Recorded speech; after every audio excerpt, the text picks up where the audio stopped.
Hey, what's up guys? Today I'll show you a comedy horror film, Horns.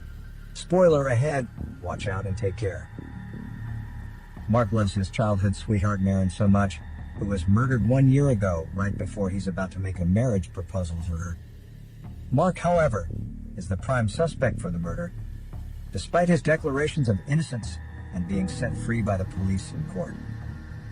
He's shunned by the community and suffers huge pressure from the press.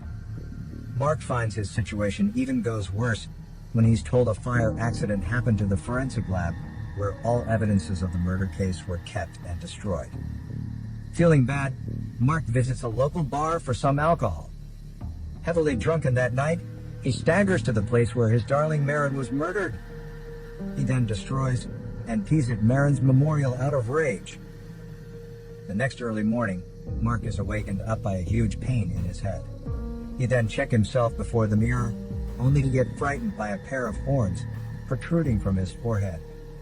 He then rushes for a health check at the local hospital, where he's astonished to find that people all around him seems to tell him their darkest secrets and desires.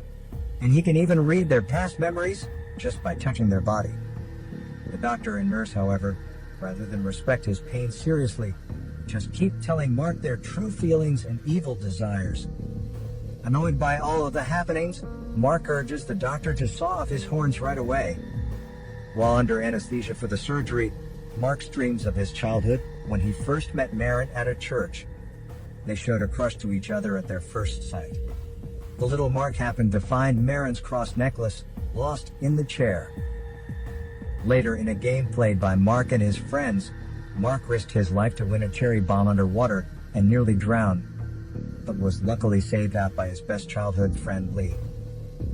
Mark later traded the cherry bomb to Lee in exchange for fixing Maren's broken necklace, which was later given by Mark back to Maren as a token of love. While the friend Lee, however, lost his 2 fingers due to the cherry bomb going off accidentally. Injured badly though, Lee happened to receive Maren's comfort from her smiles. Mark and Maren dated frequently and fell in deep love with each other. They even played the hormone let-go game at a treehouse. While with a surgical knife still attached on his horn, Mark's happy sex dream is then interrupted by the hormone let-go noises played by the doctor and nurse. He's upset by the doctor's malpractice. Without better choice, Mark comes to the Godfather for help. Ironically, under influence of Mark's horns, the Godfather begins to confess his own dark secrets. Mark gets no choice then, turns to his child fiend Lee for the complaints, who however actually can't see Mark's horns. Lee tries to ease Mark down from his illusions, thinking that Mark has taken an overdose of drug. Confused by Lee's different reactions to his body changes, Mark goes home and confirms that, instead of illusions, the horns do have unknown power to influence not only his mother, who reveals her hate of his being her son, but also his long-loved father, who actually thinks Mark is the real murderer. Because of that, the father sets the forensic lab on fire to burn down all evidences, presumably adverse to his son. Crushed and feeling helplessly by the surroundings, Mark decides to find out the truth himself.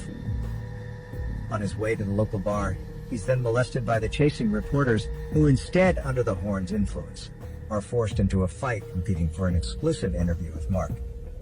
At the local bar, after he learns that a restaurant waitress testified, she witnessed him taking Maren into his car after the dinner, right before the murder night.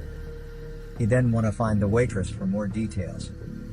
The marriage ring in the car recalls him his marriage proposal to Maren at a restaurant that night.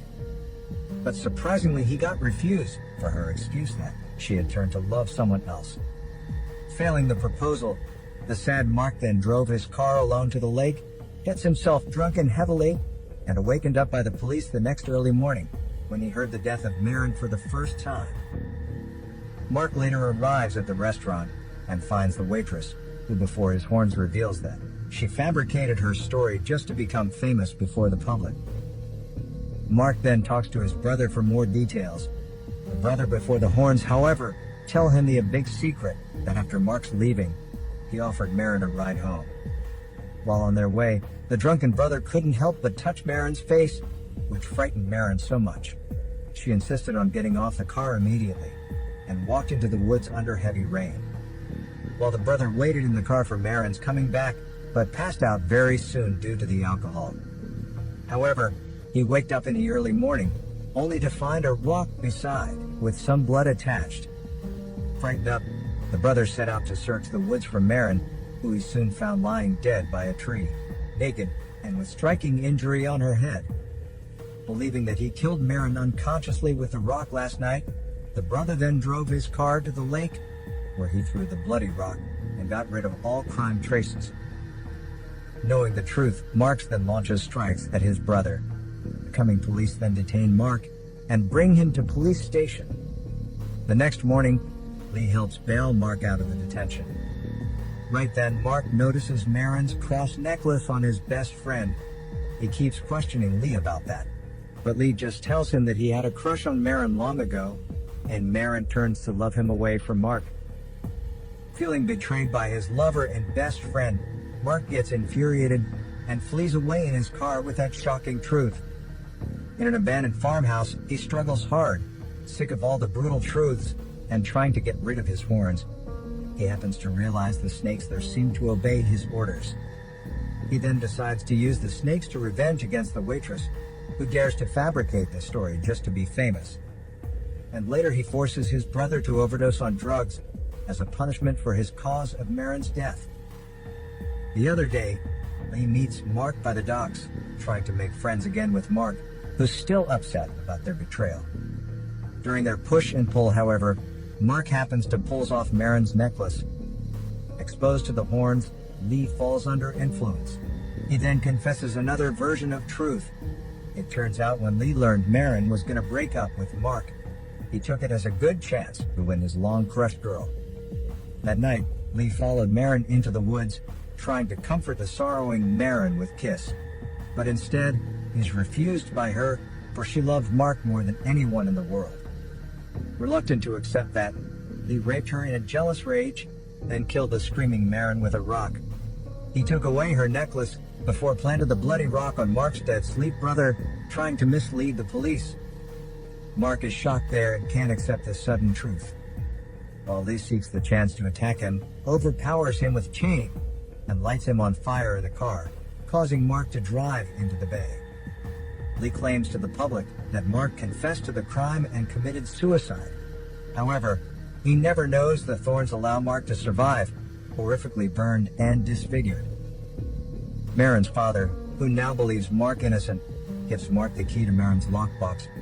In exchange, Mark wants to return the necklace to her father, who insists the necklace should be used to protect Mark. With the necklace put on, his body is unbelievably restored back to normal, with the horns disappeared. In the box, he finds the last words from Marin, explaining that she was dying from cancer and didn't want him to suffer from the marriage. So she pushed him away under the pretense of loving someone else. Through all of that, Mark chooses to forgive his brother and even the best friend Lee, who's led into the woods where Marin was killed. Lee, however, pretends to confess his guilt to the coming police and Mark's brother, but suddenly seizes the gun, kills the police immediately. At that critical moment, Mark tears off the necklace, without which he's soon released and transforms into a monster with flaming wings. Despite Lee mortally wounding him in the fierce fight, Mark impales Lee on one of his horns and sends the snakes to sentence the real murderer to death at last. In the final scene, Mark crawls back to the memorable treehouse before he dies from his injuries, and his smoldering corpse turns to hardened ash, while he appears to be reunited with Marin in their afterlife. This is Daniel CC Movie Review. Peace out.